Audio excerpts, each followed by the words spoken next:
Primero que nada, obviamente, en este día agradecer al grupo de enfermería. Enfermería y también TENS, por supuesto, que ponen el 90%, el 95%, puede ser más del trabajo para poder salvar a estos pacientes, digamos. Claramente, el trabajo arduo y cariñoso que ustedes hacen logran que pacientes tan graves como los que conectamos a ECMO puedan sobrevivir.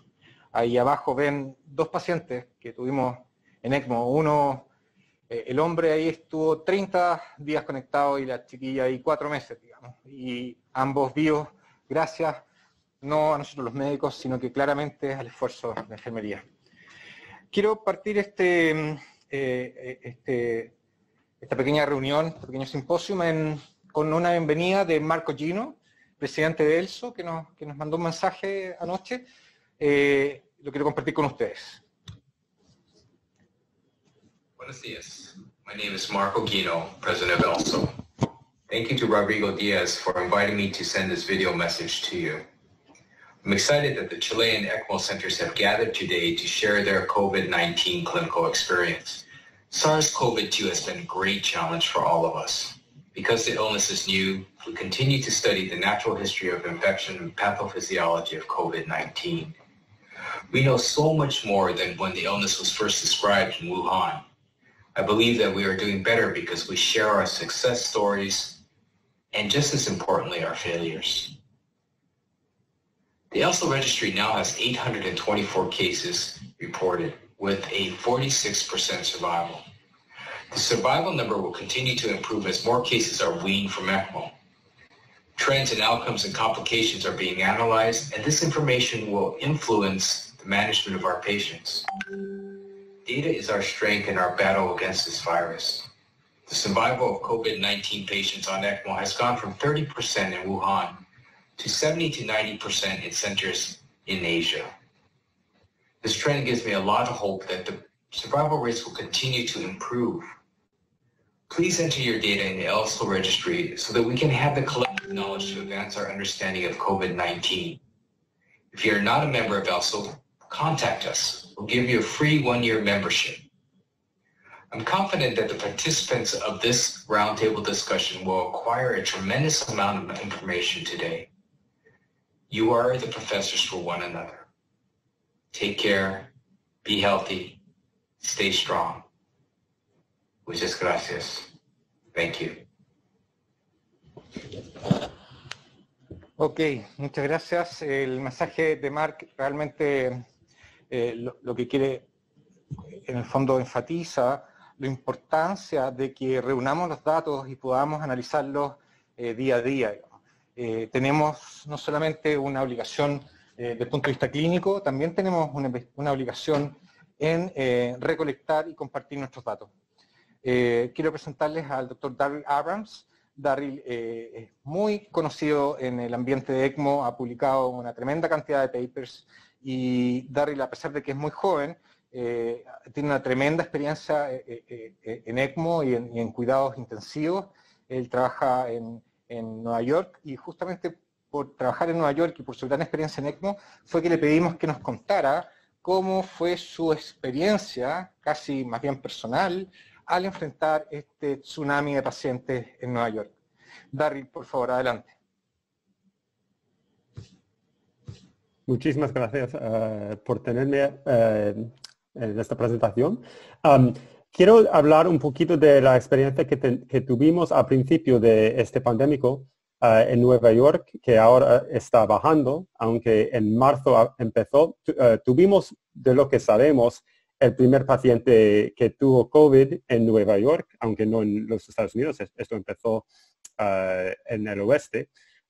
Pero tenemos los números de marzo y hemos escrito esta información y fue aceptado al Lancet, que va a salir en la semana que viene. Entonces puede ver con mucho más detalle los números que estoy describiendo ahora mismo. Pero describimos los pacientes críticos, y crítico definido con insuficiencia de respiratorio agudo, y en marzo, desde el principio, el primer paciente hasta el 1 de abril, tuvimos 257 pacientes críticos. En total, había mucho más pacientes en nuestro sistema de hospitales, que son 8 hospitales, y en nuestro hospital, claro, mucho más pacientes que solo estos 250 pacientes. Pero de estos 257, la mayoría son hombres, 66%. La mayoría son hispánicos o latinos, porque también los pacientes típicos en nuestro hospital son latinos. Entonces, esto fue 62%. La mayoría tuvieron obesidad, con 46% con un BMI más de 30, 26 más de 35 y 13 más de 40. Y es también muy típico de nuestros pacientes en los Estados Unidos. Hipertensión y diabetes, como descrito en otros diarios, fueron bien comunes. Y muchos con fiebre, con tos, con falta de aire, aunque no todos, y tiene que tener cuidado que los síntomas, no síntomas con que los pacientes presentan. Y notaron que 203 de los 257 requieren ventilación invasivo. Entonces, casi 80% recibieron un tubo. Y al final de los números que tenemos, después de 28 días, porque todos en esta población que estoy describiendo tuvieron por lo mínimo 28 días de seguir después de entrar en nuestro estudio, 40% murieron. Hay muchos que todavía están en el hospital, aunque más y más están saliendo. Pero eso es el mínimo de mortalidad que puedo describir, porque es el total de pacientes, pero hay otros todavía en el hospital que van a morir seguramente. Esperamos menos y menos. Al final de abril, con 28 días de seguir, todavía 94 estaban en el hospital todavía. Entonces, ahora estamos en mayo y algunos han salido, algunos han muerto. Dentro de eso había 7 pacientes que recibieron ECMO, pero en total, hasta ahora, tenemos 20. Lo que notamos al principio es que desde los 3 primeros pacientes que recibieron ECMO, 2 requirieron un parte arterial. Entonces empezaron con BB, ECMO, y recibieron un A después. Y pensamos que era una situación de miocarditis que desarrolló después de un rato de apoyarles con BB ECMO. Después de estos primeros 3 pacientes, 2 que recibieron apoyo para el corazón, no notamos mucho de eso después. Y no sé si es algo tan común, coincidental al principio que necesitaron y después no notamos tanto. Pero la mayoría después han solo recibido BB. Hay unos casos de PE, de embolismo pulmonar, que requieren apoyo arterial también. Pero de los 20 pacientes en total, desde el principio de marzo hasta ahora, 3 murieron. Todavía tenemos 12 recibiendo ECMO. Los demás, los otros 5, hemos quitado ECMO, pero todavía están en el hospital. Entonces, nadie ha salido del hospital, nadie ha sobrevivido hasta después del hospital todavía, aunque algunos están mejorando. Y creo que 2 de los 12 hoy vamos a quitar ECMO todavía. Parece que requieren el apoyo más largo que típico con ECMO. Por ejemplo, en contraste con influenza o otras enfermedades que requieren ECMO típicos. Pero quiero comentar que escogiendo pacientes, al principio podemos aceptar quien quiera y al principio no había muchos pacientes referidos.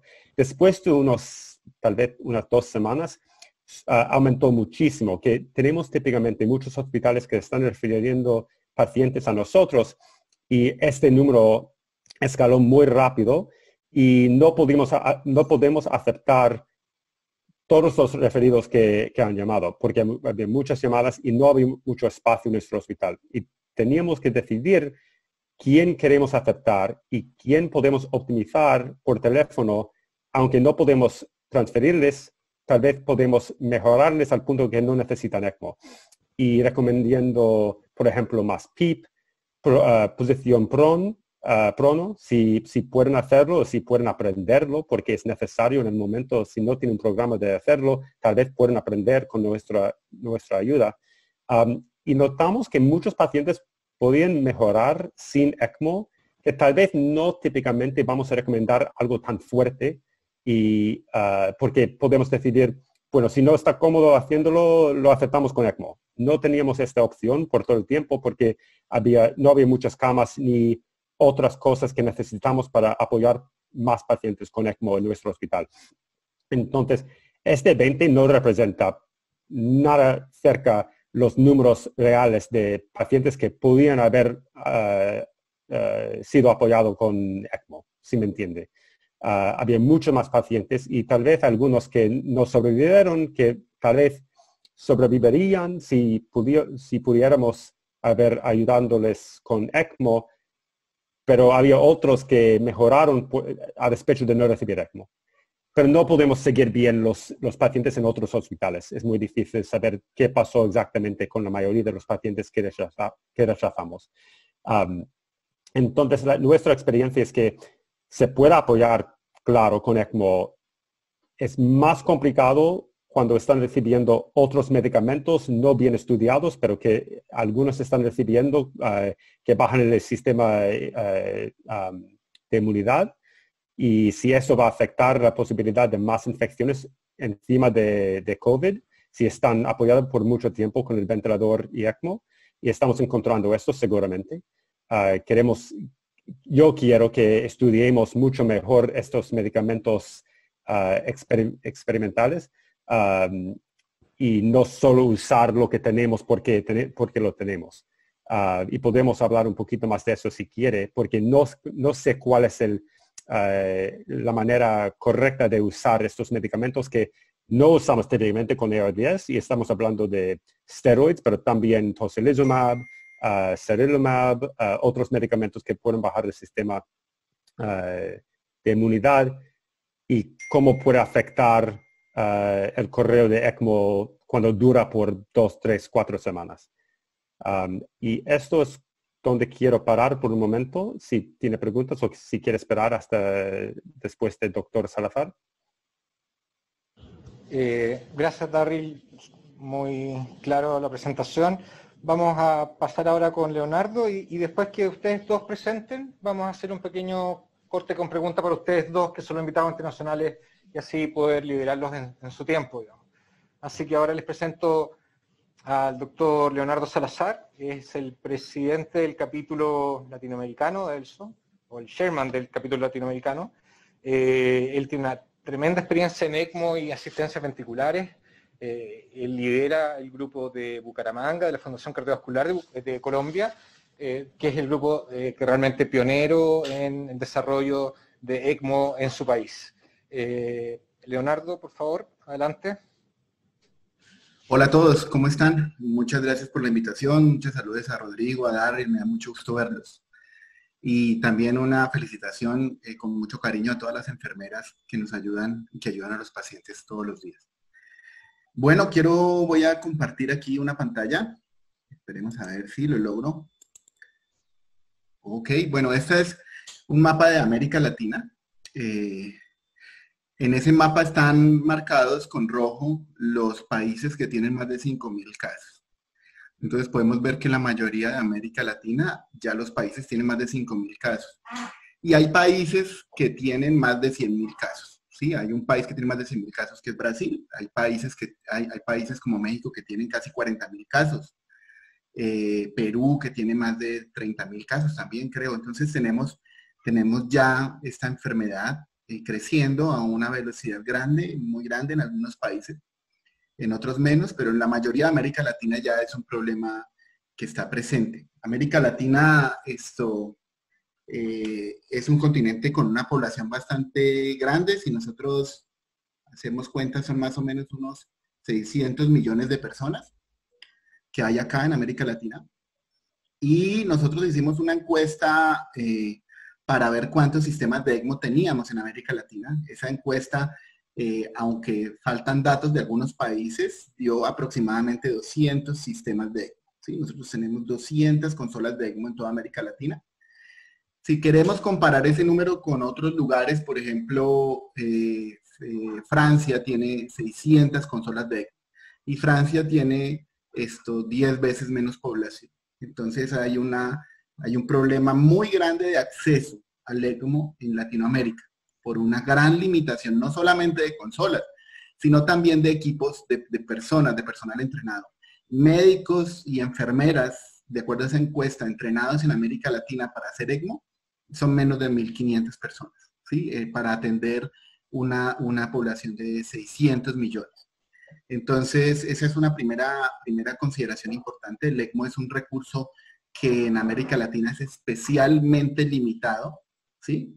América Latina es un país es un continente que tiene muchos menos recursos para poder atender esta situación. Nosotros tenemos presupuestos que son 10 veces menos el presupuesto de atención de salud, por ejemplo, de Estados Unidos o de Europa, ¿sí? No sé, Colombia destina $550 por persona por año en atención en salud, mientras que en Estados Unidos se destinan más de $9.000. Entonces eso hace que este recurso sea aún más valioso, ¿sí? Y que la decisión de qué pacientes reciben este recurso debe ser tomada aún con más cuidado. Si nosotros revisamos aquí, esto es una tabla donde tenemos algunos países que quería resaltar. Aquí estamos desde los países que tienen menos dispositivos de ECMO por millón de habitantes. Brasil tiene 200 millones de habitantes y en esa encuesta encontramos que tenía casi 40 equipos de ECMO. Eso quiere decir que la disponibilidad de ECMO por millón de habitantes es 0.2 consolas por millón de habitantes. México tiene 123 millones de personas y tiene 37 consolas de ECMO, eso da 0.3. Colombia tiene 50 millones de habitantes y tiene 33 consolas de ECMO, da 0.7. Y realmente los países que tienen más acceso a ECMO en América Latina por población de habitantes son estos dos, Costa Rica y Chile. Sí, Costa Rica tiene 1.2 consolas por millón de habitantes y Chile tiene 33 consolas. De Chile seguramente Rodrigo va a hablar más porque creo que aunque hay 62 consolas, realmente equipos para atender, entrenados para atender pacientes, pues no son que puedan atender 62 pacientes. Ahora, si nosotros vemos el número de casos y de muertes y la mortalidad, ¿sí? Encontramos aquí pues una gran disparidad. Hay países que están en una condición muy extrema, como Brasil, que tiene 168.000 casos, ha tenido 11.000 muertes y ha tenido más o menos una mortalidad de casi el 7%. México tiene 36.000 infectados con 3.500 muertos, casi un 10% de mortalidad. Esto es Colombia. Colombia tiene 11.000 infectados con una mortalidad con 470 muertes, 4% de mortalidad. Vemos que las mortalidades son muy variables. Si tenemos países que tienen una mortalidad muy baja, la más baja que encontré fue la mortalidad de Chile, que tiene 0.8% de mortalidad de acuerdo a sus casos referenciados. Esto es una relación, o es causado por una relación en qué tan grave está el número de casos, qué tan alto está el número de casos, ¿sí? Si el número de casos es muy alto, eso colapsa el sistema de salud y también tiene que ver un poco con qué capacidad tiene el sistema de salud y eso se refleja, digamos, parcialmente por el número de consolas de ECMO. Seguramente los recursos de alta tecnología sean similares en la disponibilidad de cuidado intensivo, de personal para cuidado intensivo, de camas con ventilación mecánica. Entonces, podemos tener mortalidades que son muy bajas si todavía nuestros casos no son muchos, sobre todo si tenemos un sistema de salud muy robusto, pero a medida que aumente el número de casos, nuestro sistema de salud se colapsa y si el sistema de salud es menos robusto, la mortalidad va a aumentar más. Si nosotros comparamos eso con otros países, ¿sí? Que eso lo va a hacer un poco Rodrigo, vemos que pues definitivamente la disponibilidad de estos recursos en América Latina es muy inequitativa respecto a países desarrollados, ¿sí? No sé, Qatar tiene 10 consolas de ECMO por millón de habitantes, eso es 10 veces más que Costa Rica, 3 veces más que Chile, pero casi 50 veces más que Brasil. Entonces, países que definitivamente tienen mucho más acceso. Y aquí también encontramos datos interesantes, ¿sí? Y dispares. Vemos que países que tienen una gran proporción de su población enferma, como España o Francia, tienen unas mortalidades altas, ¿sí? Mortalidad del 11, del 19%. O sea, aún teniendo un sistema de salud muy robusto y teniendo un gran acceso a recursos, si la cantidad de pacientes que llegan es muy alta, vamos a tener mortalidades muy altas, inclusive más altas que las que tenemos en este momento en América Latina. Nosotros no estamos ni cerca de esta situación de Francia ni de España. ¿Sí? Nuestro país que está más en condiciones más graves es Brasil, pero Brasil tiene 7 veces menos enfermos con respecto a su población en general que España o Francia. O sea que si llegamos a valores de población enferma como los que tienen estos dos países, seguramente vamos a esperar mortalidades más altas que estas que están aquí representadas. En este momento, al jueves de la semana pasada, esto era lo que Rodrigo, le agradezco mucho a Rodrigo recolectar esta información y compartirla conmigo, ¿sí? Donde este es el número de pacientes que se han puesto en ECMO, menos de 50 pacientes en América Latina. La mayoría se han puesto en Brasil se han puesto hasta el jueves 33 pacientes, en Chile habían 11 pacientes, en México 1 y en Colombia 1. El paciente de México falleció, el paciente de Colombia, de acuerdo a la información que poseo, no es de nuestro grupo, sobrevivió y tuvo un ingreso hospitalario adecuado, y se han logrado sacar pacientes de ECMO en una proporción, digamos, más alta que los que han fallecido, aproximadamente un poco más del 50% en Brasil, un número más importante en Chile, y esto es también algo muy importante. En la medida en que nuestros recursos de ECMO sean utilizados por centros más expertos y la selección de pacientes sea más estricta, pues vamos a tener mejor sobrevida, obviamente. Hay otro componente aquí muy importante que quiero mencionar antes de terminar, y es la disponibilidad de insumos. Es muy importante que nosotros evaluemos eso. La información que yo tengo en Colombia de los proveedores de cánulas y de membranas, ¿sí? Y de bombas, que son Medtronic, Abbott, Sorin, Livanova y Maquet. Aquí en Colombia nosotros tenemos en stock más o menos 60 sistemas de ECMO. Pero no sabemos cuándo van a poder reponerse esos sistemas, porque la mayoría de los insumos que se producen en Estados Unidos y en Europa están siendo destinados para reponer los insumos que se consumen en Estados Unidos y en Europa. Entonces nosotros tenemos que saber no solamente cuántas consolas tenemos, sino también cuántos equipos tenemos. Yo sé que en los siguientes 5 o 6 meses en Colombia solamente podremos poner 60 pacientes en ECMO. Ese recurso tan escaso que tantas vidas va a salvar, va a depender de cómo seleccionemos a esos pacientes. Entonces creo que es muy importante considerar eso. Aquí esto es una gráfica del REST score mostrando cómo uno puede tener sobrevidas muy bajas o sobrevidas muy altas, dependiendo de diferentes criterios clínicos antes de la canulación. Es muy importante que tratemos de seleccionar pacientes de estos, que tenemos una probabilidad más alta del 80% de que sobrevivan de acuerdo a este score, o de acuerdo a nuestra experiencia. Y que no duren en ECMO mucho tiempo, porque si nosotros tenemos un paciente que dura en ECMO 2 meses, entonces 3 pacientes que hubieran durado menos de 15 días o 4 se hubieran salvado con este sistema. Entonces eso es lo que los invito a que revisemos en cada país cuáles son nuestros recursos, cuáles son nuestra disponibilidad de descartables, nuestro recurso humano, y usemos esa información para que estos recursos salven la mayor cantidad de vidas. Muchas gracias. Muchas gracias, Leo. Nos están llegando algunas preguntas. Esta es para Darryl, que querían preguntar de nuevo cuál fue la mortalidad de los pacientes conectados a ventilación mecánica en su centro.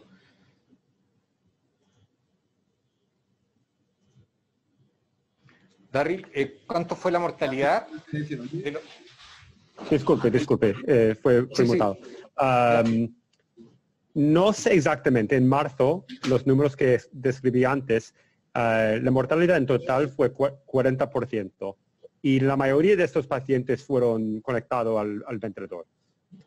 No sé si había muchos que murieron sin ventilador, que casi todos lo recibieron antes de morir, aunque algunos murieron porque tenían un deseo de no recibir ventilación mecánica. Pero más o menos 40%. De ECMO no puedo decir porque la mayoría están vivos todavía, pero dentro del hospital. Ok, otra pregunta, Darryl, de los pacientes con pulmonary embolism. ¿Cómo es la mortalidad de ese grupo, digamos, del que ustedes observaron que había un TEP? Es una buena pregunta porque no sabemos cuántos tienen pulmonary embolism. Solo porque no estamos investigando en la misma manera típicamente porque hay más miedo sobre transfiriéndoles dentro del hospital para recibir un CAT scan. Hay muchos que parecen que tienen ARDS y que tal vez tienen un embolismo, pero no estamos haciendo muchos CAT scans o por lo mínimo no tantos como típicamente. Entonces, no sabemos el denominator, ¿cómo se dice? El número total y no puede decir cuántos murieron que tuvieron pulmonary embolism y cuántos suponemos tal vez que lo tuvieron. Esta pregunta es para Leo y dice, con respecto a las cifras, cobra mucha importancia la preparación de los equipos clínicos. ¿Cómo se puede reforzar estos equipos? ¿Cuál es la curva de aprendizaje? Y si usted recomienda, si un centro no tiene ECMO, comenzarlo ahora. Pues bueno, esta es una pregunta compleja, ¿sí? Que el recurso humano que tenemos disponible en América Latina es limitado, ¿sí? Y uno quisiera poder formar más recurso humano. Formar un equipo de ECMO es muy demandante, es un desafío porque es formar un equipo multidisciplinario, ¿sí? Para que todos aprendan un cuerpo de conocimientos común y eso es especialmente complejo, ¿sí? Y no solamente es el conocimiento, sino también se aprende en ECMO más en la experiencia diaria que en los cursos. Entonces es una suma de la educación más la experiencia de todos los días. Yo creo que hacer la experiencia en estos pacientes conduciría a una gran mortalidad. O sea, si un centro no ha hecho ECMO y va a comenzar a hacer ECMO con estos pacientes que de acuerdo a todo lo que describen los que ya han hecho, son pacientes más difíciles de lo normal, van a tener mortalidad muy alta. Entonces creo que este recurso escaso debe concentrarse en los centros que tienen experiencia y tenemos que ver cómo evoluciona la epidemia. Seguramente nosotros iremos aprendiendo más cosas de ECMO, más cosas de cuidado intensivo, más cosas de epidemiología y en unos meses, en un año, sabremos más y tendremos la situación más controlada y podremos evaluar si de pronto en una situación más controlada podemos comenzar con grupos. Yo creo que en ese momento podrían comenzar grupos con indicaciones diferentes de COVID de bajo riesgo, eso sería una posibilidad, pero eso será en el futuro cuando la situación esté más, hayamos aprendido más de eso. Por ahora no recomiendo que empiecen nuevos grupos de ECMO en medio de esta epidemia. Y estoy de acuerdo con esto. De acuerdo, Darryl, muchas gracias. Los quiero liberar. Yo sé que ustedes son personas muy ocupadas. Si quieren seguir participando del webinar, bienvenidos, pero yo sé que por lo menos Darryl está a full y le agradezco muchísimo la gentileza. Leonardo también siempre está apretado de tiempo, así que a los dos les agradezco de verdad que hayan compartido su experiencia con nosotros porque sabemos que su tiempo es muy valioso y que haberlo compartido con nosotros es un honor. Hay algunas preguntas del panel que yo creo que podemos resolver en lo que queda del tiempo de este simposio, así que les agradezco mucho y seguimos ahora presentando brevemente cuál es la realidad de Chile y de algunos otros países, para seguir con la experiencia del Hospital Regional de Concepción. Muchas gracias, Darryl, muchas gracias, Leonardo. Muchísimas gracias a todos. Y si tiene preguntas que quiere enviarme, por favor, ¿ok? Vale, muchas gracias. Okay. Bueno, hasta luego, Leonardo. Hasta luego, Leonardo. Sigo yo ahora con la presentación. ¿Me conecto? Yo los acompaño entonces por ahora el resto de la charla.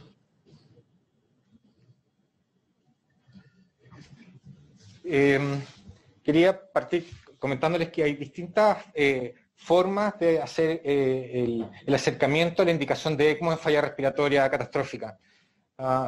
Pero también comentarles que da un poco lo mismo la que uno seleccione, la verdad es que son equivalentes en cuanto a la definición de que el paciente, después de haber pasado por el cuidado convencional, no ha respondido de manera adecuada y sigue profundamente hipoxémico o hipercápnico.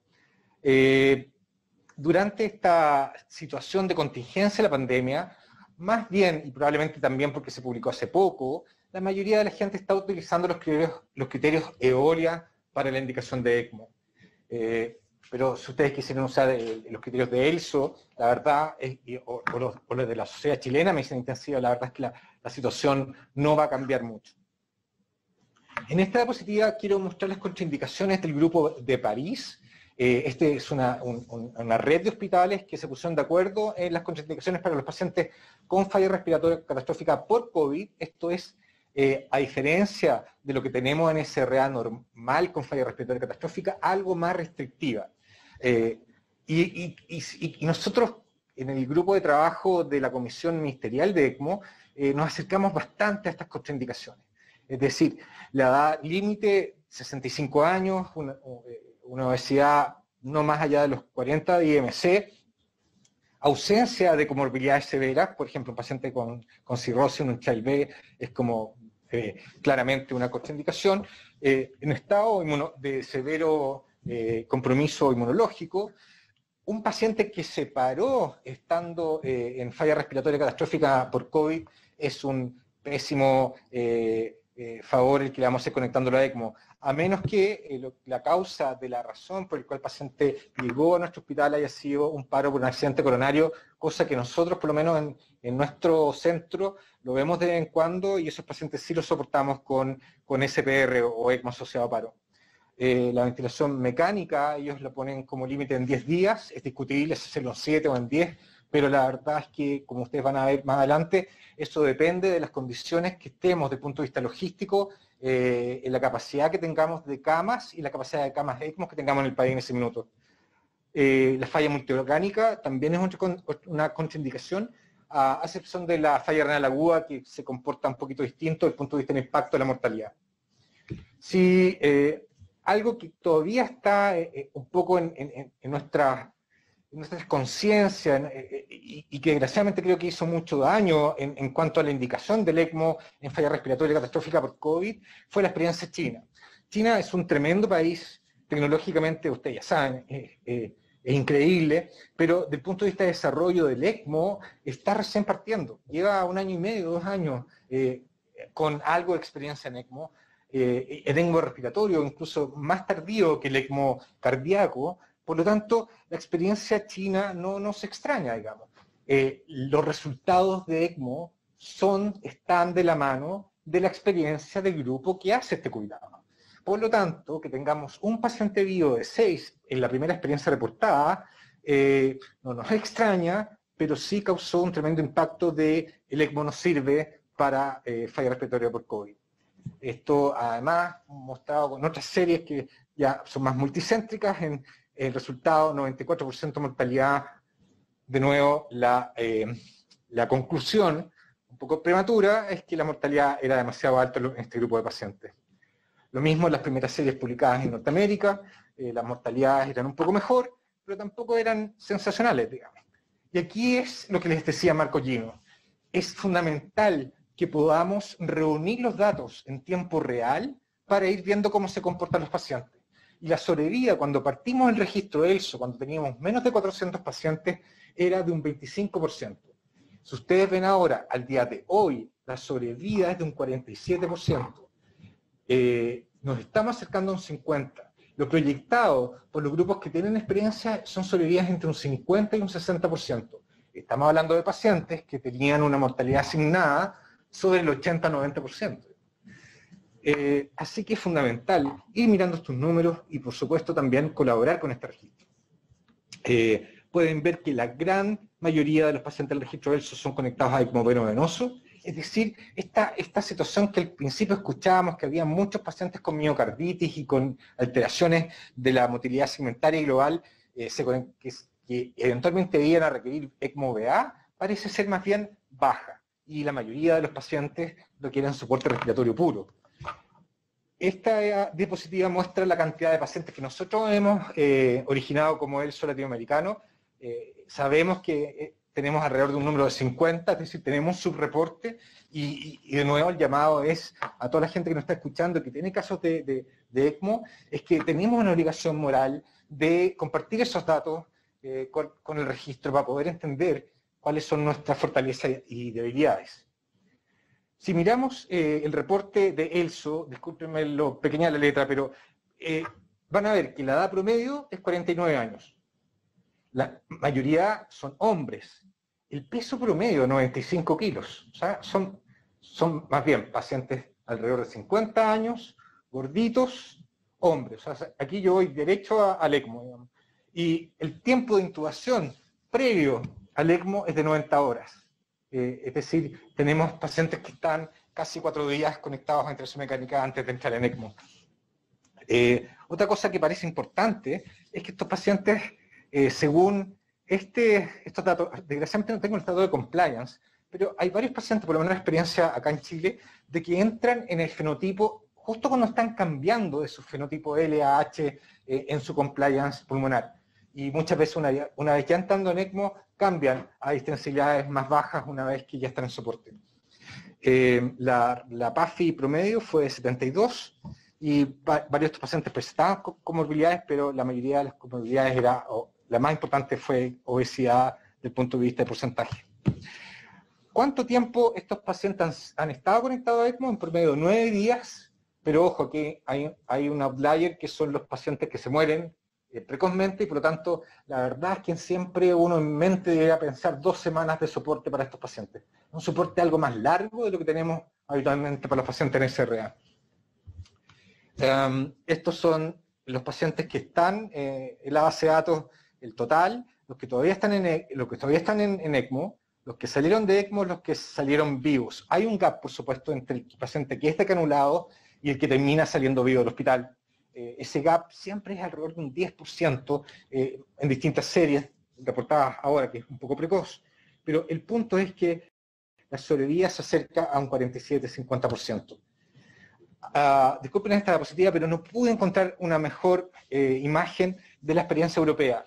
Ustedes se dieron cuenta que antes el grupo norteamericano, el que tenía más pacientes, pero la verdad es que EuroELSO ha manejado, no ha reportado, no ha hecho el doble reporte, digamos, entre la encuesta que tienen ellos con la encuesta que tiene ELSO en Norteamérica. Entonces, hay una discordancia de números y, por lo tanto, hay más casos reportados dentro de EuroELSO que los que están reportados en el registro de ELSO internacional.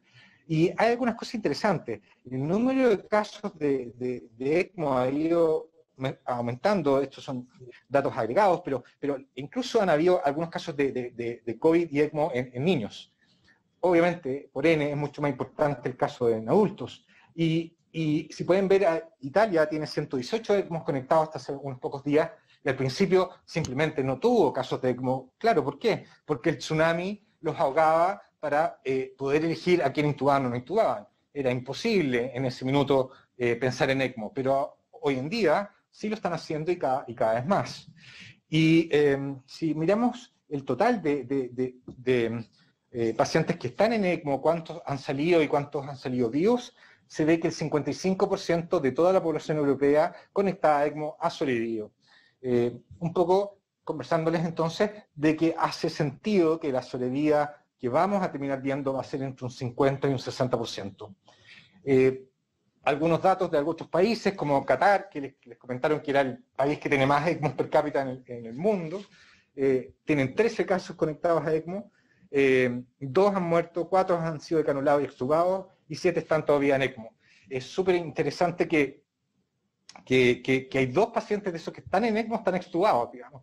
Es súper difícil extubar los pacientes en SRA por el drive respiratorio que tienen y para que no hagan CILI, pero ellos lo han logrado porque son un grupo de ECMO en adultos con bastante experiencia. Corea del Sur ha conectado 41 pacientes, 27 han sido decanulados, 14 están muertos, 3 están todavía en ECMO y tienen 5 sobrevidas de 5 pacientes de alta en el hospital. Hay un buen grupo de pacientes que todavía están en el hospital y en condiciones que no detallaron en los datos. Chile, aquí interesante, desde el gráfico que nos mostró Leo mostraba 11 pacientes. Eso fue el jueves pasado. Hoy tenemos 14 pacientes conectados. Hubo un aumento significativo en la cantidad de conexiones en estas últimas 2 semanas. 4 han sido decanulados, hay 1 muerto en ECMO y hay 9 que están todavía en ECMO. Los números son bastante auspiciosos por ahora, creo que en parte porque hemos sido bastante majaderos en que no vamos a conectar pacientes que tengan un pronóstico demasiado ominoso. Este es el caso de Hong Kong y se lo quiero mostrar porque a pesar que Hong Kong tiene casi más población que Santiago y que su superficie es muy pequeña, es decir, es muy fácil que en Hong Kong uno se le pueda contaminar, ellos han tenido mucho menos casos que nosotros, pero muchísimo menos, y han tenido un solo paciente en ECMO. Ellos tienen bastante experiencia en esta técnica. El punto es que ellos, lo importante que lo que hay detrás de eso no es lo que ha hecho el gobierno, sino que más que nada es el nivel de conciencia ciudadana de cómo cuidarse y no desperdigar el virus. Y en realidad esta sería la situación ideal para nosotros también, estar haciendo un ECMO y que no hubiese tanta gente infectada.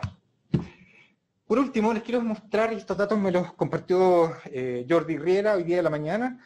Jordi es el que está a cargo del ECMO en el Hospital Valdebrón en Barcelona. Fíjense, los datos son súper interesantes. Si miran hacia arriba, hay 24 pacientes conectados, la mayoría en veno-venoso, o sea, está en línea con lo que vemos en la experiencia ELSO. 19 son canulados en otros centros, o sea, la gran parte de los pacientes son ECMO móvil. Y su resultado muestra que el 70% han salido de ECMO. Y muy interesante que me dice que de los decanulados, dice un 70%, hay uno solo muerto después de eso. Si uno tomara estos datos del muerto post decanulación más el que está, más los que murieron en ECMO, y saca a los pacientes que todavía están en RAN, la sobrevida es de 80%. Es un tremendo número, digamos. Ahora, Jordi y su grupo tienen muy buena experiencia por lo demás. Entonces, no es extrapolable, pero probablemente no sea el 10% de sobrevida de China, probablemente tampoco es el 80% de sobrevida de Valdebrón, pero sí los números se acercan más bien a un número entre 50 y 60%. También pensar que estamos en contingencia, que los sistemas de salud no están funcionando de manera normal, que los estándares de cuidado se contraen, sufren en la medida que especialmente los recursos humanos van cayendo y van volviendo. Por lo tanto, nos movemos en una zona entre verde y roja, la cual también tenemos que tener en consideración al minuto de conectar nuestros pacientes a ECMO. Es así que la comisión ministerial de ECMO, que conformamos varios hospitales, entre esos los que van a estar en el panel, estamos trabajando en una recomendación, ojalá esta semana esté, para ver qué pacientes vamos a conectar en ECMO y cómo vamos a gestionar esos pacientes, cómo los vamos a mover y en qué circunstancias se va a indicar el ECMO estando con una situación roja, verde o amarilla. Por eso hablamos de un criterio dinámico de indicación. Si estamos con capacidades utilizadas bajas, la verdad es que el umbral de indicación es un poco más relajado, más holgado. Pero si estamos con un sistema de salud muy, muy tenso, la verdad es que vamos a elegir los pacientes que mostró Leonardo en el Red Score, los pacientes que tienen mejor sobrevida cuando son soportados con la técnica. Así hemos propuesto, y en esto me ayudó Roberto Castillo, que está aquí al lado mío, en un score, si bien arbitrario, pero por lo menos muy funcional para poder decidir qué pacientes van a ir a ECMO en tiempos de pandemia coordinados desde la comisión ministerial. E influyen en eso el nivel de falla multiorgánica, puesto ahí por el SOFA, las comorbilidades que existen, el IMC, que es muy importante, y la cantidad de drogas activas que están en ese minuto. Entonces, si resumimos todo eso a esta diapositiva, vamos a ver que los pacientes se van a conectar a ECMO dependiendo de la situación de utilización de los recursos de salud que tengamos día a día, semana a semana. Cuando yo debiera trasladar a un paciente a un centro ECMO, y eso en la comisión hemos consensuado, y en eso está de acuerdo Xochimilco y su presidente, de que un paciente que lleva más de 48 horas de PAFI menor a 120 debiera ser trasladado a un centro ECMO en lo posible, obviamente, dadas las circunstancias que van a ir cambiando en esta pandemia. Pero si tenemos posibilidad de trasladar a ese paciente, hágalo. Y cámbielo a un centro ECMO, no para conectarse a ECMO, sino que simplemente si el paciente sigue avanzando en el deterioro de su insuficiencia respiratoria, pueda ser conectado a ECMO sin tener que recurrir a una herramienta bastante más engorrosa que es el ECMO móvil, que se puede hacer, pero no es lo ideal. Lo ideal es trasladar al paciente cuando está en ese rango de PAFI, y así además no tener que darle tantos días de ventilación mecánica con PAFI bajas antes de tomar la decisión de conexión a ECMO, que además, por lo demás, tiene un impacto importante en la mortalidad. Lo que hablaba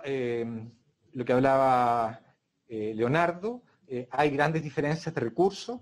Chile está bastante bien posicionado en ese sentido y tenemos centros con muy buena experiencia y con muy buenos resultados. Por lo tanto, lo que tenemos que hacer con esos centros con experiencia es hacerlos trabajar en red.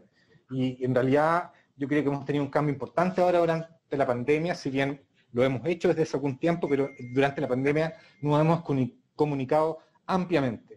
Y de nuevo insistí que lo importante no es tener la máquina.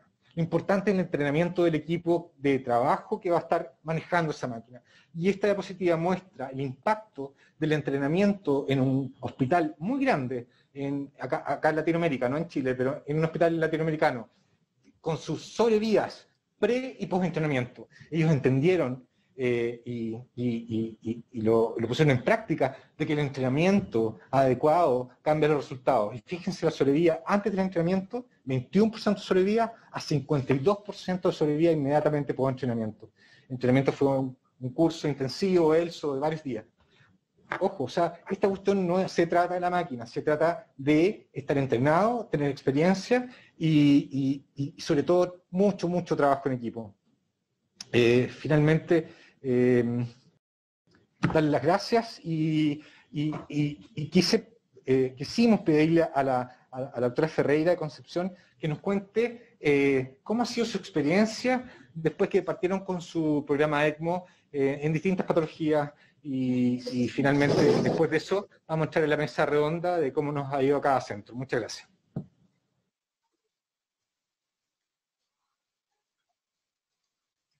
¿Esto? Hola. Hola a todos. Me parece que está viendo la presentación. Muchas gracias por la invitación, Rodrigo. Gracias. Y también partir felicitando a las enfermeras por este día.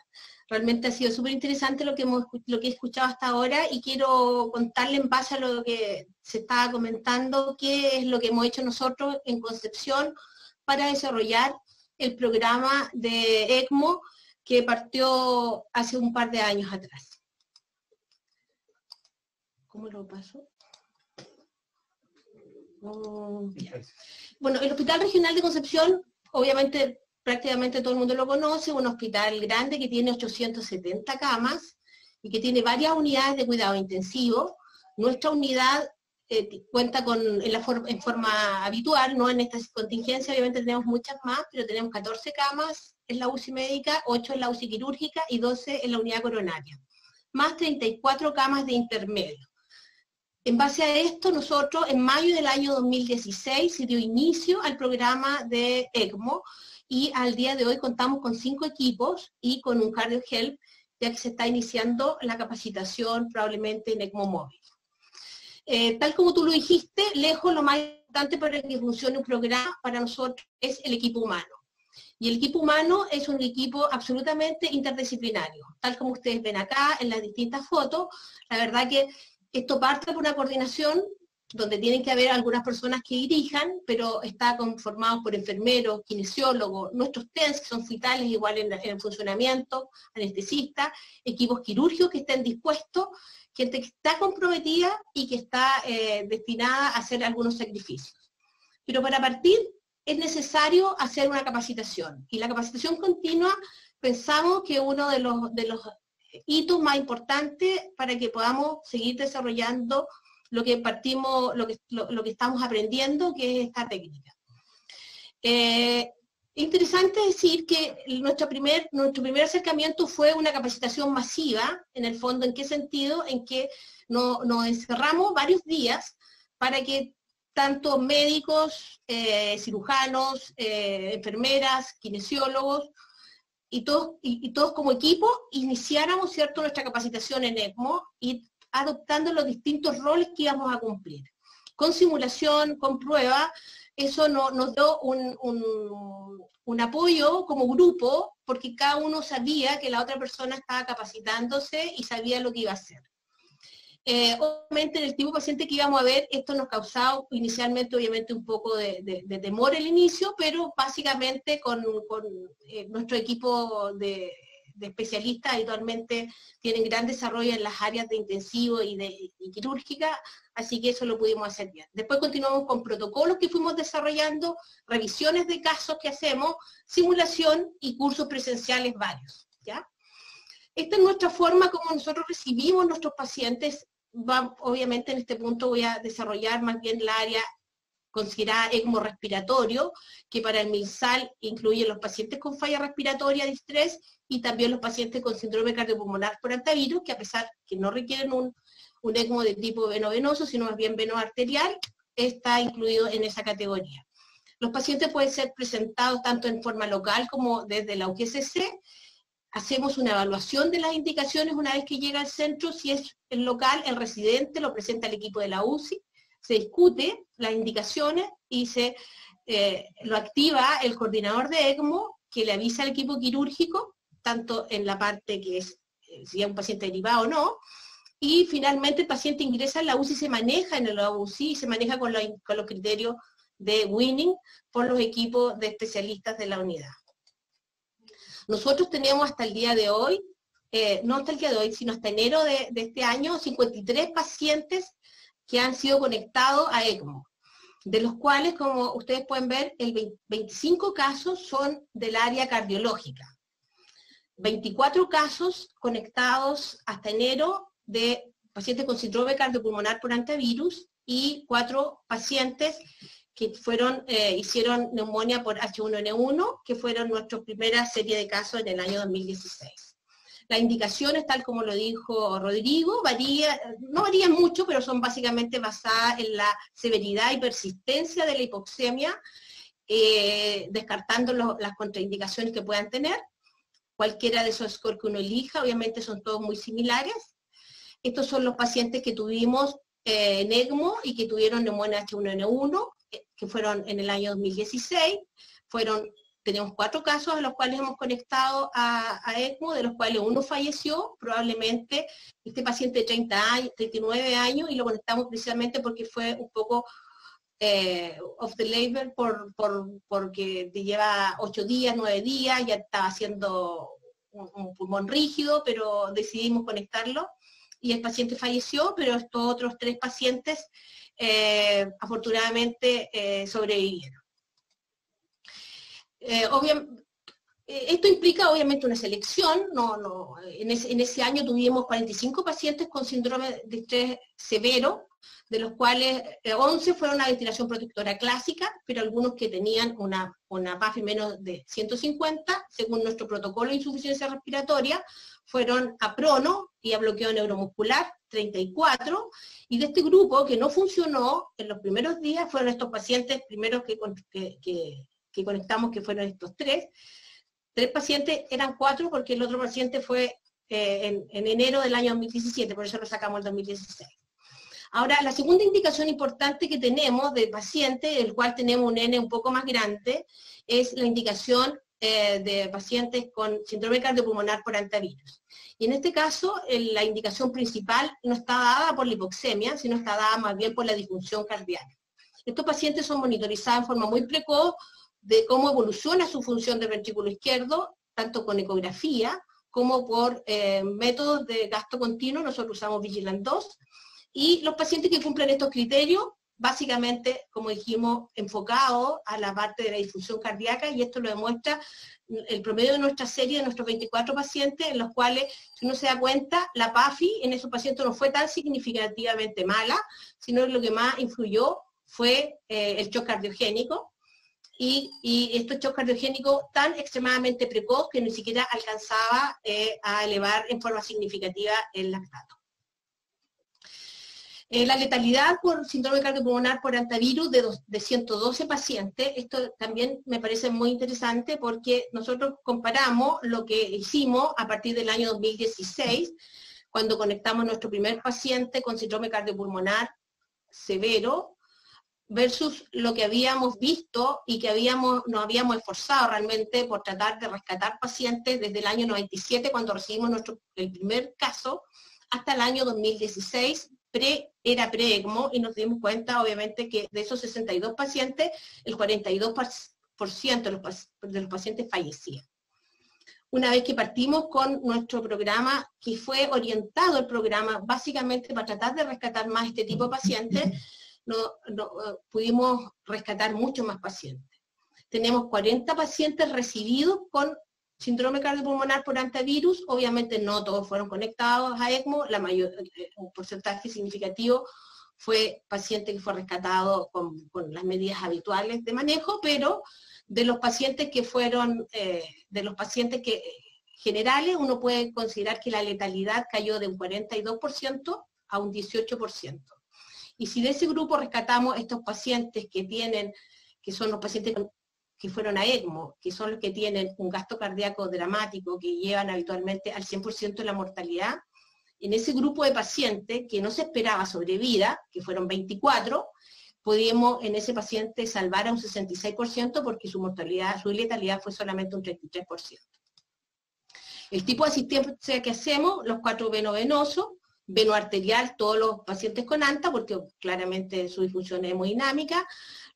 Algunos de ellos tuvimos que pasarlo posteriormente en la evolución de BA a BB, y algunos tuvimos de veno arterial a veno arteriovenoso, y después a veno venoso 3 pacientes, los pacientes que hicieron básicamente síndrome de Arlequín. Las complicaciones son muchas y son preocupantes, por eso que es una técnica que requiere mucho esfuerzo, pero básicamente fue la presentación de hemorragia relacionadas obviamente con la anticoagulación y con la cánula. Algunos pacientes presentaron isquemia, pacientes con alguna malposición de cánula, pero no muchos. Lo que más tuvimos evidentemente fue insuficiencia renal aguda. Todos los pacientes son pacientes con shock, la mayoría son pacientes que requieren realmente una asistencia, pero de ellos el 50% terapia y sustitución renal. Neumonía asociada a ventilación mecánica, bacteremias. Tuvimos un caso que fue muy raro, en el cual el oxigenador tuvo una disfunción en forma bastante precoz, y síndrome de Arlequín, ya que son veno-arteriales periféricos, entonces es frecuente que eso ocurra. Nuestra conclusión puede ser que tener un programa de ECMO requiere un equipo capacitado, que es lo principal, y comprometido, porque realmente requiere también varios esfuerzos para realizar. La elección del paciente en base a indicaciones precisas es fundamental. La verdad es un insumo caro, es una situación compleja para elegir, así que es fundamental tener claras cuáles son las indicaciones. Las complicaciones no son infrecuentes, son frecuentes, son variadas, y hay que estar preparados para asistirlas. Y esta es una técnica que da oportunidad de sobrevida en condiciones de mortalidad extrema. Eso es.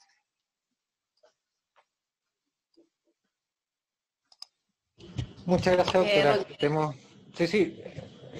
O sea, se nota inmediatamente la importancia de haber formado un equipo como el que ustedes han hecho en Concepción, y los resultados han sido, la verdad es que espectaculares. Estamos súper orgullosos todos de lo que se está dando en el sur.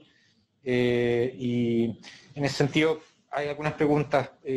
Doctora, ¿cómo siente usted que fue la mayor dificultad al comenzar su programa? ¿O las mayores dificultades?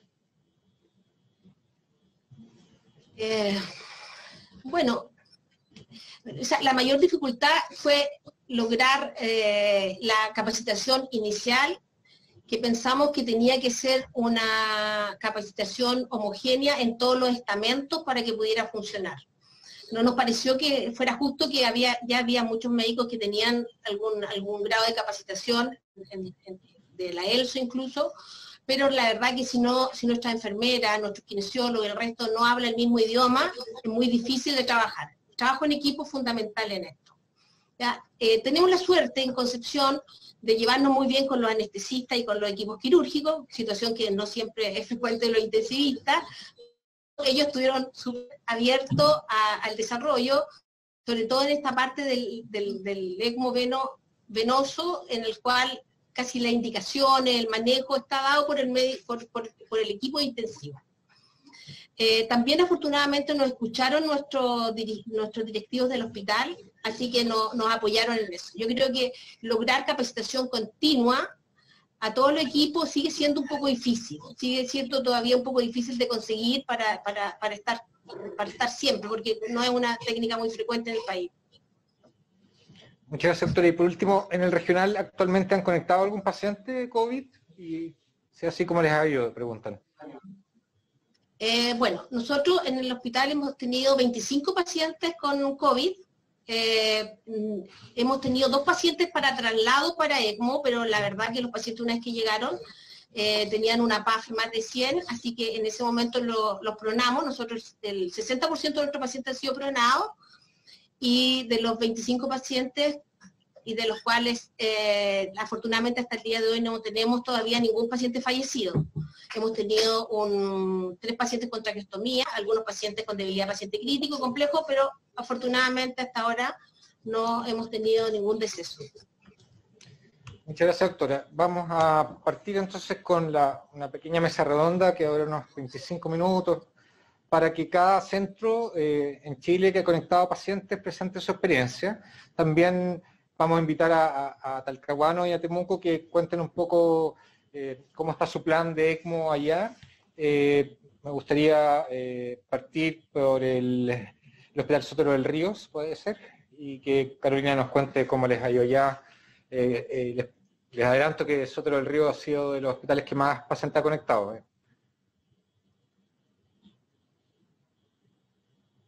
¿Hola? ¿Se escucha o no? Se escucha perfecto. ¿Se escucha ya? Hola, bueno, muy buenas tardes. Bueno, muchas gracias a la Xochimilco y a Rodrigo por organizar este webinar. Yo creo que era absolutamente necesario hacerlo.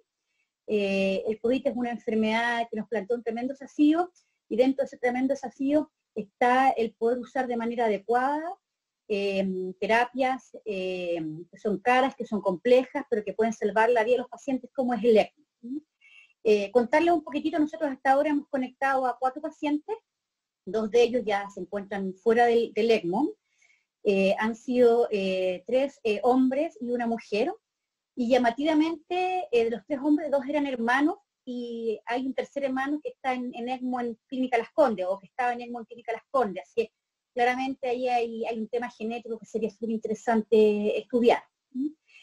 Nuestros pacientes en general, todos aquí tengo los datos, la edad promedio ha sido de 46 años, 2 de ellos eran obesos mórbidos, con IMC que sobre 40, que incluso nos planteamos en algún momento lo hacemos, no lo hacemos. Nosotros, ustedes saben que la obesidad mórbida es una contraindicación relativa para el ECMO, y nosotros acá lo definimos con nuestro grupo de ECMO, con los cirujanos cardíacos, con los perfusionistas. Tenemos un límite. Si el paciente cabe en el escáner, lo conectamos. Y eso básicamente es porque en algún momento uno va a requerir una evaluación un poco mayor del paciente, y nos parece que si el paciente no cabe en el escáner, que en general es un IMC sobre 45 en el sótero, más de 150 kilos, y una circunferencia abdominal sobre 150 centímetros, ya presenta una dificultad técnica mayor, así que es un criterio práctico, puede ser discutible, pero eso es lo que nosotros usamos para definir respecto a obesidad. Así que, como les decía, dos obesos mórbidos, y en cuanto a comorbilidades, en general nuestros pacientes han sido pacientes sanos entre comillas, porque probablemente los dos pacientes que eran muy obesos, que era un hombre y la mujer, no tenían claramente un buen control médico. Seguramente esos pacientes, si hubieran tenido un buen control médico, habría habido diagnóstico de patologías crónicas, pero por lo menos sin antecedentes conocidos. Eso. En cuanto, como les decía, tenemos dos pacientes que ya están fuera del ECMO, un paciente que ya lleva 36 horas en tubo T por una traqueostomía. El paciente fue el primer paciente que en el fondo evolucionó con una debilidad en UCI, así que fue necesario traqueostomizarlo para facilitar la salida de ventilador mecánico. El paciente está estable, con bajos requerimientos de oxígeno, y yo creo que ya prontamente mañana, cuando esté 48 horas fuera del ventilador, lo vamos a trasladar a intermedio. El otro paciente que está fuera del ECMO, se complicó a los pocos días de salir del ECMO, se sobreinfectó, así que ahí está con una neumonía asociada a la ventilación mecánica, así que eso va a diferir un poquitito su salida, y tenemos dos pacientes actualmente conectados. No sé si hay alguna pregunta específica, Rodrigo, o algo más que hay que comentar. Yo creo que cada uno va a presentar los casos y al final hacemos 10 minutos de preguntas. Gracias, Carol, súper claro. Vamos a seguir con la experiencia del Hospital del Tórax, el doctor Sebastián Iturra, y después cambiamos a Clínica Las Condes. Muchas gracias. Buenas tardes.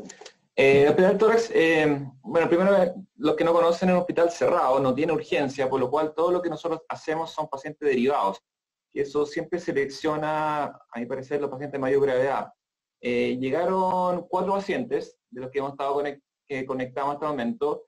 El primero, que fue el que falleció ayer, un paciente joven, 40 años, obeso, mórbido, que inicialmente había sido pronado y tuvo una complicación grave de vía aérea en el otro centro, antes de ser derivado, con un central de catéter de diálisis, aparentemente una lesión de vía aérea, por lo cual comprometió la parte respiratoria, y en esas condiciones no llegó a nosotros. Apenas llegó, no tuvimos mucha más chance de conectarlo de ECMO de urgencia, y nosotros lo comentamos en nuestro chat, porque siempre se plantea que estos pacientes son procoagulantes, y ese paciente se comportó muy errático en su forma anticoagular. Primero teníamos susto de no anticoagularlo mucho, esta lesión vía aérea, pero el TTPK se fue incoagulables por lo menos 48 horas, sin haber gran mediación de heparina, pero con ACT normales, y en ese caso hicimos ROTEM incluso, que demostraban que no estaba tan anticoagulado como decía el TTPK, el paciente estaba comportando como un síndrome de fosfolipio. Estuvo en ECMO 2 semanas, y en esas 2 semanas lo único que hizo fue comprometer más y más órganos. Y de hecho una complicación que a mí no me había tocado hasta el momento, que fue evolucionar con la pancreatitis en ECMO. Y eso yo creo que selló su pronóstico con compromiso multiorgánico y falleciendo ayer. El segundo paciente, otro paciente joven, también trasladado de otro centro, se conectó en ECMO, estuvo 9 días y se hizo deconulación exitosa ayer, y de hecho ya está incluso en planes para extubarlo hoy día, que yo creo que ha sido nuestro mayor éxito. El tercer paciente es un paciente que está en otro centro, fue rescatado por Rodrigo y la Clínica Las Condes con ECMO móvil por inestabilidad del paciente, y está actualmente el cuarto día evolucionando bastante estable. Y el cuarto caso, que creo que es bien importante mencionarlo, porque es lo que nos vamos enfrentando. Bueno, el Hospital del Tórax es el centro de trasplante cardíaco, y tenía un paciente que pasó por asistencia ventricular y se trasplantó en enero de este año. Con todo lo complejo de haber pasado por asistencia a trasplante, el paciente evolucionó con COVID positivo. Se confirmó ayer, y en eso hizo más que compromiso respiratorio, hizo un compromiso cardiogénico, que puede estar en el contexto de muchas cosas, obviamente rechazo, pero al tener COVID positivo lo interpretamos inicialmente con una miocarditis. Se conectó ayer en un ECMO veno arterial, y por lo menos tenemos 24 horas de mayor estabilidad, pero obviamente lo grave que significa de qué hacer desde el punto de vista de inmunosupresión, qué hacer desde el punto de vista de agresividad en un componente obviamente de incertidumbre de su viremia actualmente presente.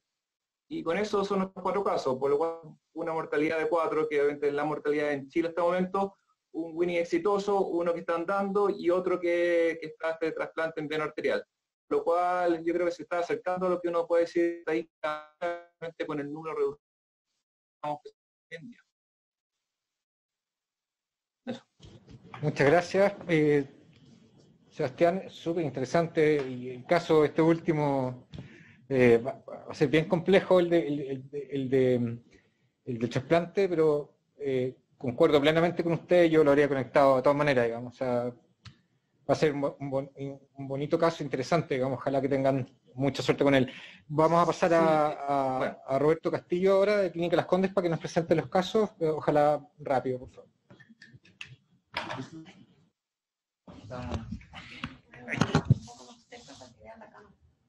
No importa eso, ¿no? Ya, ¿se escucha o no? ¿Está escuchando? ¿Está bien? Ya. Bueno, rápidamente, en Clínica Las Condes han habido 4 pacientes. Los 4 pacientes han sido rescatados mediante ECMO móvil. Al momento de conectarse, se han conectado con PASP inferior a 80 o alrededor de 80. Ahí están los días previos de ventilación, está la compliance y el software al momento de conectarse. Todos han sido ECMO veno-venoso, inicialmente femoral yugular. De los 4 pacientes, 1 ha salido de ECMO y ha tenido una evolución satisfactoria. 3 de los 4 aún continúan y están, en el fondo, ECMO están en curso. Respecto a las complicaciones quirúrgicas, el primer paciente tuvo una complicación en relación al sitio de canulación. Al momento de canularse, ponerse la cánula de extracción femoral, presentó rápidamente edema, que se tuvo que cambiar la canulación, no se pudo canular al otro lado femoral, lo que llevó a poner la cánula de extracción a nivel subclavio. Después se evidenció que en esa misma extremidad tenía una TBP, por lo tanto, al sacarla de ECMO, hubo que ponerle un filtro de vena cava. El segundo paciente, como complicación trombótica, ha requerido 2 cambios de oxigenador por trombosis del oxigenador, las cuales una fue en subaguda, la otra fue aguda, con caída de flujo del ECMO, pero que se resolvió rápidamente. Y si es que vemos rápidamente los antecedentes y la evolución de los pacientes, vemos que la primera paciente, que requirió 7 días de ECMO, evolucionó con una disfunción miocárdica, con falla renal que requirió ultrafiltrado para controlar los balances, se traqueostomizó el día 23 y actualmente se está recuperando de su miopatía. Pacientes 2, 3 y 4 están en ECMO todavía. El paciente número 2 ha evolucionado con falla multiorgánica, que si bien falla renal y hepática vienen en resolución, aún ahora se volvió a reinflamar, así que todavía está ahí. Paciente 3 ha evolucionado solamente con compromiso pulmonar, no ha requerido otro tipo de soporte, pero tanto el 3 como el 4 están totalmente dependientes del ECMO. Y el paciente 4 está con falla renal que requiere soporte renal.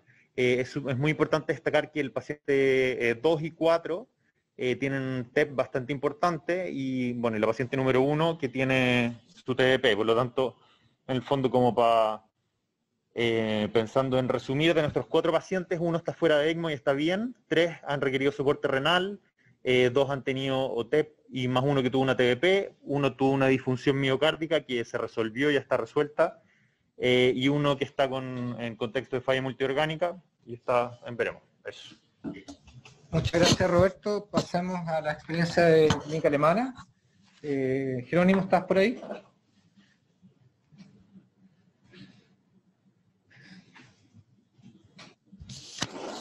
Ahí estoy. Hola. Hola, se escucha perfecto. ¿Ahí se escucha? Perfecto. Hola, Rodrigo. Bueno, nosotros hemos tenido 2 casos. El primero de ellos fue un paciente de 64 años, sano, que ha sido el paciente que ha llegado con una falla respiratoria de entrada más grave, porque el paciente llegó a la urgencia saturando 60% al aire, como monofalla respiratoria, y llegó directamente a intubarse. Subió de la urgencia a la UCI con una mascarilla con reservorio y se intubó de entrada en la UCI, y de inmediato se manifestó como una falla respiratoria aguda grave, requiriendo PIP de 12 o 13, con distensibilidad baja y con mucho infiltrado radiológico bilateral. Lo bajamos a escáner, tenía tenía un vidrio esmerilado difuso que ocupaba ambos campos pulmonares, y este paciente, a pesar de ventilarse de forma protectora, o convencionalmente entendida como protectora, desarrolló enfisema subcutáneo. Y eso entonces dificultó el manejo, se pronó después de la aparición del enfisema subcutáneo, que fue bastante precoz. Este enfisema ocurrió con, como te digo, con PIB de 12 o 13 y presiones plató de 22, 24, o sea, driving menores de 12. Pero eso fue como un golpe duro que dificultó bastante el manejo. La respuesta fue pronarlo, tuvo 3 días en prono, sin ninguna recuperación, manteniéndose con PAFI en torno de 100 y con una hipercarbia progresiva hasta llegar a unos 60, y no había espacio para aumentar el volumen minuto con este pulmón tan frágil. Así que finalmente decidimos canularlo, pero en forma tranquila. De hecho, esto fue un viernes de la noche, ya teníamos claro que en realidad no le estábamos pudiendo sacar más trote a ese pulmón, pero como estaba estable, decidimos canularlo el sábado a primera hora con todo el equipo fresquito y no hacerlo de noche. O sea, estamos hablando de una canulación como relativamente programada. Y fue un run de 10 días que tuvo varias complicaciones. Hizo una hemorragia, un hemotórax derecho que requirió finalmente drenaje quirúrgico en ECMO, lo llamamos a pabellón, tenía el mediastino, sangraba probablemente, nunca nos quedó de todo claro, pero probablemente sangraba entre el mediastino y probablemente también algo sangró del mismo parénquima, un pulmón que estaba realmente hecho bolsa. Obviamente hubo que suspender la anticoagulación y tenía 5 litros de sangre entre coágulos y sangre líquida en ese hemitórax que estaba produciendo ya un efecto de masa, desplazando el mediastino hacia la izquierda, un hemitórax derecho, y el diafragma hacia caudal. Y tuvo una bacteremia a enterococo fecalis sensible durante el run, que también se expresó como sepsis, así que fue un run tortuoso, digamos. Pero finalmente, después de 10 días, se logró estabilidad y empezamos ya a ver, a esa altura estábamos sin heparina y empezamos a ver algo de coagulopatía en relación al ECMO y nos vimos en la disyuntiva de cambiar el circuito o salir rápido. Y el pulmón, una vez después drenado de ese hemotórax, se veía bastante mejor y nos dimos el salto y lo sacamos nomás, derechamente.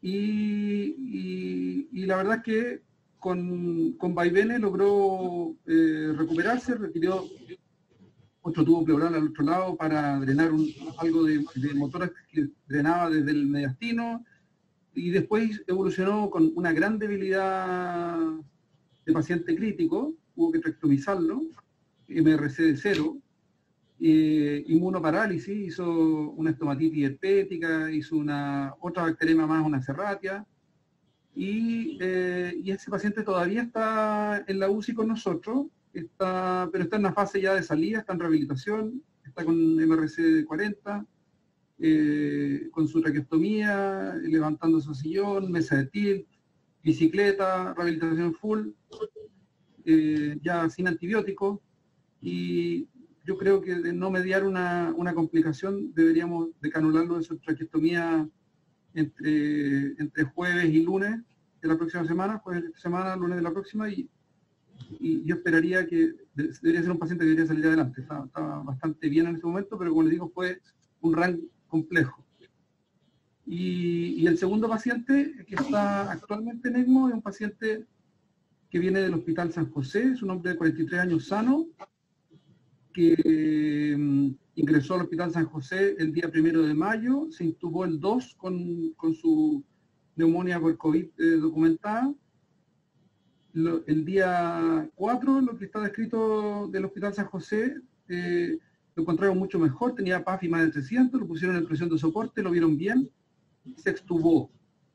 y de ahí en adelante evolucionó con estridor laringio, post-extubación, requirió BiPAP, y de ahí en adelante fue dando tumbos hacia aumentando los requerimientos de oxígeno, de tal forma que finalmente el día 9, fue en la mañana, tuvo que ser reintubado, y una vez reintubado se expresó al tiro como una falla respiratoria catastrófica con desaturación a pesar de FiO2 100 en supino, lo clonaron de inmediato, y con eso lograron con FiO2 100 que saturara 94, PAFIS de 80 o menos, tenía distensibilidad baja, y en ese momento llamaron a la UGCC que nos contactó y lo fuimos a rescatar.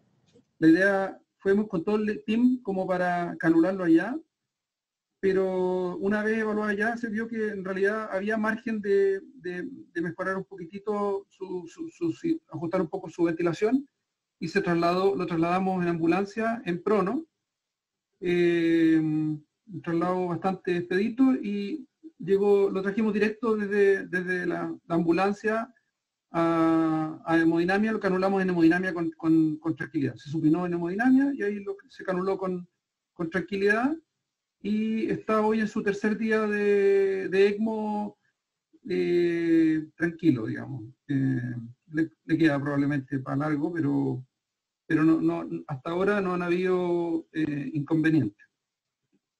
Eso es lo que llevamos hasta ahora. Muchas gracias, Jero. Creo que solamente dar la palabra brevemente a la gente de Talcahuano y Pablo Salazar, y después Temuco, para que solamente mencionen cómo están preparados para la contingencia, cómo les ha ido en esa preparación, y después cerramos con las últimas preguntas. Muchas gracias. Pablo, ¿estás por ahí? Hola, Rodrigo. Sí, ahí estoy. ¿Se escucha? Sí, se escucha perfecto. Bueno, la verdad es que, bueno, hasta ahora no hemos tenido ningún caso, si bien la UCI hemos tenido 25 casos COVID, de los cuales 18 ha requerido ventilación mecánica, y de los pacientes más graves no hemos conectado a ninguno porque están todos fuera de criterio SOCHIMI. Nos hemos ido preparando, como lo hemos hecho desde que inició el programa el 2016, estamos con formación continua, no solamente de los profesionales médicos, sino de enfermería, que también me uno a los saludos en el día de hoy, y también de TENS, que lo que estamos intentando, lo que hemos hecho desde el primer día. Creemos que la formación es fundamental. Afortunadamente o lamentablemente por el programa, digo yo, no hemos conectado a ninguno hasta el minuto. En este minuto estamos, creo que sin ningún COVID, se me falla los datos, en UCI. Y bueno, estamos preparados para recibir lo que sea. Yo lo único que quería mencionar, Rodrigo, que no sé si se ha dicho ya, creo que no, es, si bien nosotros tenemos unos resultados similares a lo que tiene Guillermo Gran Benavente, en ANTA lo que sí nos hemos dado cuenta es que la precocidad en el llamado y la coordinación en red es fundamental para los resultados. Nuestros peores resultados de nuestra serie, que llevamos 42 pacientes conectados, han sido porque los pacientes llegan tarde.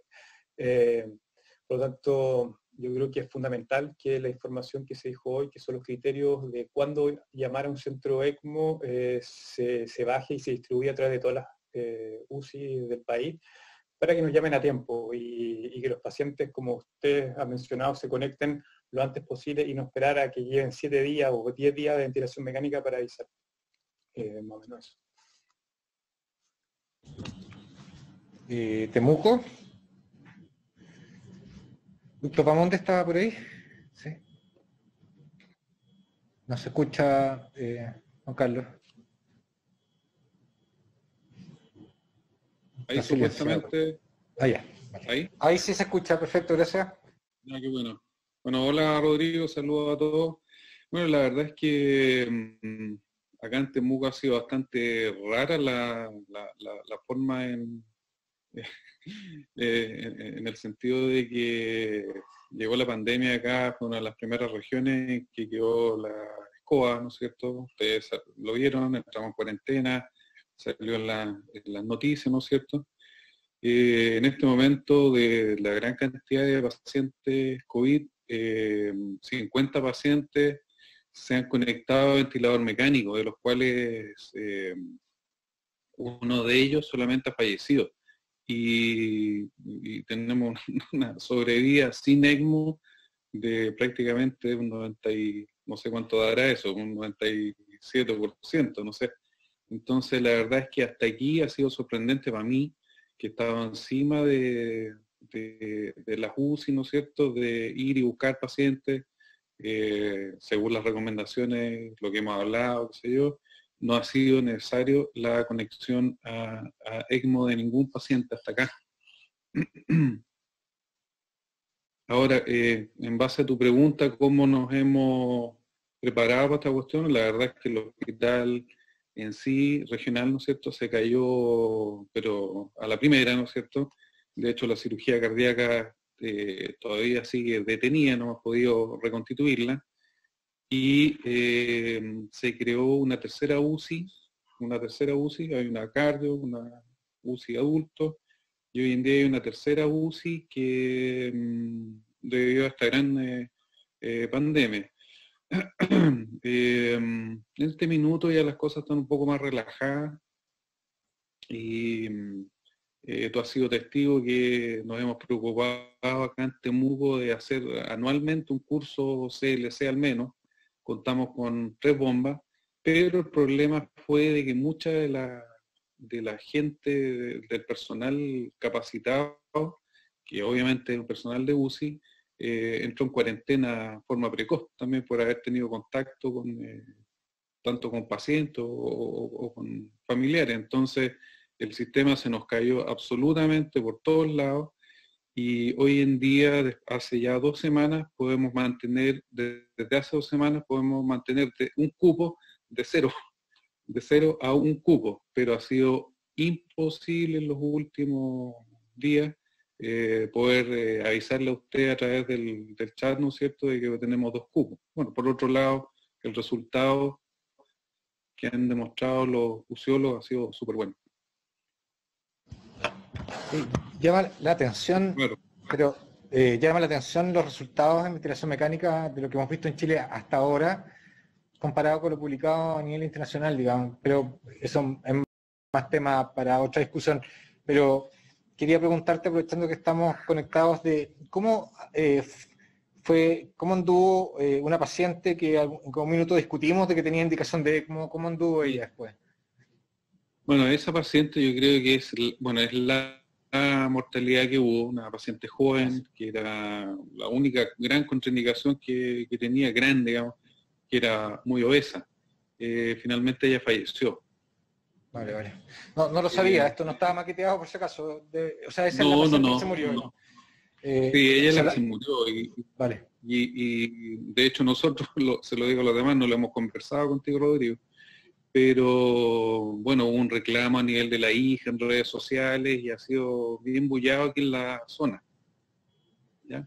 Yo creo que una mano al corazón fue algo que se nos pasó como equipo de salud y te puedo decir que yo que no estaba en el frente ahí, se les pasó a los uciólogos.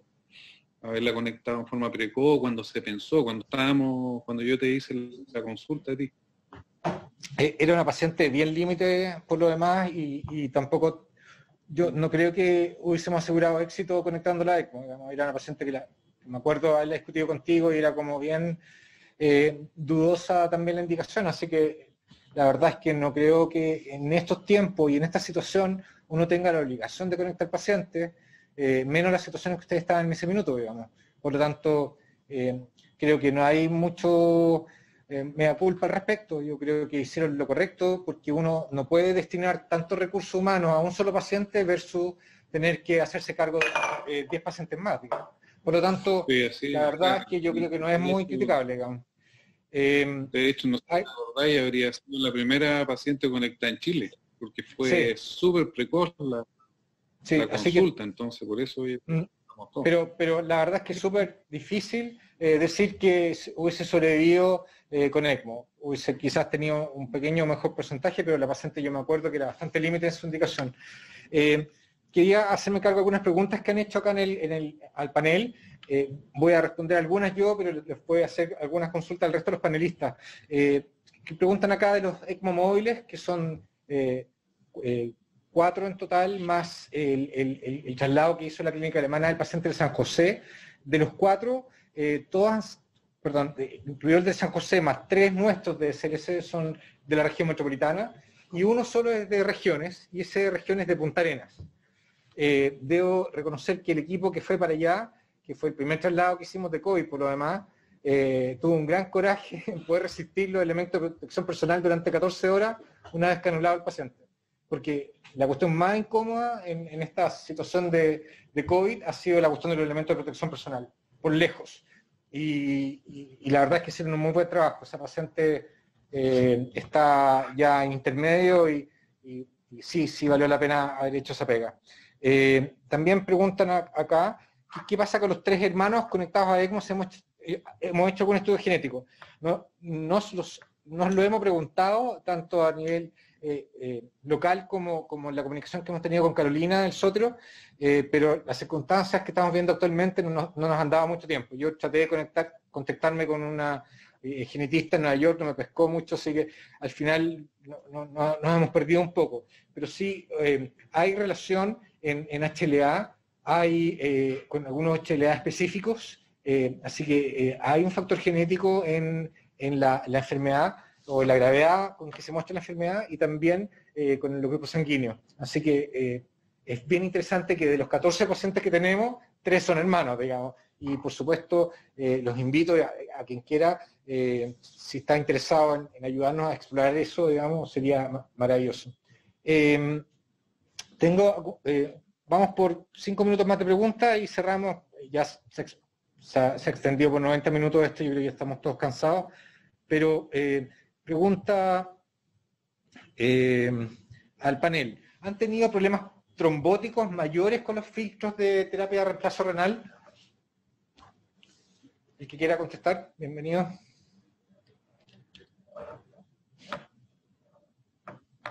Hola. Sí. ¿Se escucha, cierto? Claro. Sí. Mira, nosotros la verdad es que no hemos tenido problemas. De hecho, incluso nos ha llamado la atención de que a pesar de que todo lo que se describe, por ejemplo, las membranas del ECMO han durado bastante. Nosotros hemos cambiado una sola membrana y en un paciente que estaba cumpliendo las 2 semanas del ECMO y en que la oxigenación se deterioró. Pero esto que pensábamos que iba a estar llena de fibrina, no lo hemos visto. Ahora, eso sí, hemos hecho anticoagulación un poquito mayor a lo habitual, con TTTK entre 50 a 70. Eso. Muchas gracias. Y preguntaban por acá 2 preguntas. La sobrevida que presentamos, que particularmente parece que en mi presentación, la sobrevida es con respecto al winning de ECMO o alta hospitalaria. Y debo confesar que ahí tuve que mezclar porque hay muchos pacientes que todavía están en ECMO. Es una sobrevida, la de ELSO, 47% es a la alta hospitalaria. Por eso que está un poco falseada hacia abajo, digamos, porque hay muchos pacientes que todavía están conectados en ECMO o están todavía dentro de su evolución post decanulación. Pero viendo los datos de Valdebrón y de Europa, se ve que hay, de los pacientes decanulados, muere un porcentaje alrededor de un 5% más, digamos, para tenerlo en mente. Y va a ser súper interesante qué mortalidad vamos a terminar teniendo en Chile, digamos, que por ahora creo que ha sido extraordinariamente buena, tanto de los pacientes que caen a ventilación mecánica como los más graves que caen a ECMO. Pero bueno, el tiempo dirá, porque también esto depende de cuán estresado esté el sistema de salud. ¿Alguien que quiera agregar algo del panel? Bienvenido a hacerlo y después de eso cerramos. Rodrigo, tengo una pregunta hacia ustedes, porque estos eventos protrombóticos, que va un poco en relación, y que uno trata de vencerlo al ser muy pro anticoagulante, cuando ustedes escribieron y Rodrigo cuando escribían la evolución de sus pacientes, han tenido muchos eventos. Ahora yo no sé si son muchos porque lo están buscando, porque hacer un diagnóstico de un TEP, bueno, yo sé que es bien discutido, pero eventualmente hay que hacerse un angiotac, o hacer diagnóstico de Doppler venoso, puntualmente que son pacientes que nadie quiere entrar a esas salas. No sé si están ustedes haciendo un screening para poder determinarlo, o efectivamente están teniendo una conducta de llevarlo a escáner cada ciertos días para ver cómo está la evolución de su territorio vascular. Sí, te contesto. Nosotros en general, en un paciente no COVID, cuando la mayoría de los pacientes de CRA que estamos haciendo en la actualidad son de ECMO móvil. Entonces, vamos a buscar el paciente y lo pasamos directo a escáner. Hacemos un PAN-TAC. En situaciones como esta, que nos dimos cuenta que hay un aumento de condiciones protrombóticas, le hacemos un PAN-TAC incluido angio-TAC pulmonar. Ahora, a diferencia de los ECMO móviles normales, no llegamos a la clínica a las 3 de la mañana y lo pasamos al tiro al escáner, sino que lo llevamos a la UTI y lo llevamos el día después a escáner, porque la cuestión de los elementos de protección personal hacen que sea muy agotador el sistema. Pero sí, hemos escaneado a todos los pacientes y hemos encontrado en 3 de ellos, ¿no es cierto? Y en el que no encontramos tenía trombosis venosa profunda. Sí, los radiólogos no tienen problema de subir. La verdad es que tenemos la suerte de tener un grupo que nos apoya harto, digamos, desde el punto de vista de imágenes, y lo que sí, los otorrinos no se han atrevido tanto a entrar, pero el resto de los especialistas sí nos han ayudado. Así que tienes razón, probablemente lo buscamos más, no lo sé, pero me llama la atención que los 4 pacientes que tenemos, los 4 tienen complicaciones trombóticas, y puestas antes o después del ECMO. Entonces, sí, nosotros tenemos la sensación de que hay una gran cantidad de eventos trombóticos, y ojo que el grupo de París va a publicar, o si no publicó la semana pasada, algo con respecto a esto. Si apenas lo tenga, se los envío por WhatsApp, pero va a salir publicado la alta incidencia de eventos trombóticos en estos enfermos. Y Rodrigo, sumando eso mismo, al paciente que le sacaste el ECMO, ¿lo están dejando anticoagulado o como rutina dejar anticoagulado a todos los pacientes post-retiro de ECMO?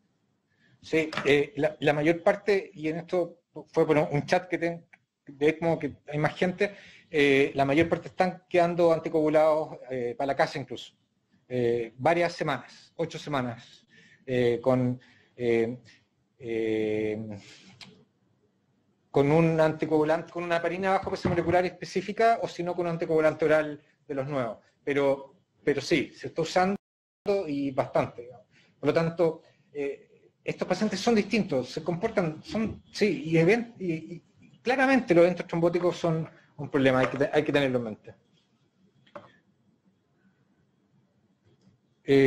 Yo creo que estamos bien. Yo quiero agradecer la presencia de los panelistas. Ojo que también quiero que la gente sepa que hemos trabajado en un grupo como comisión ministerial.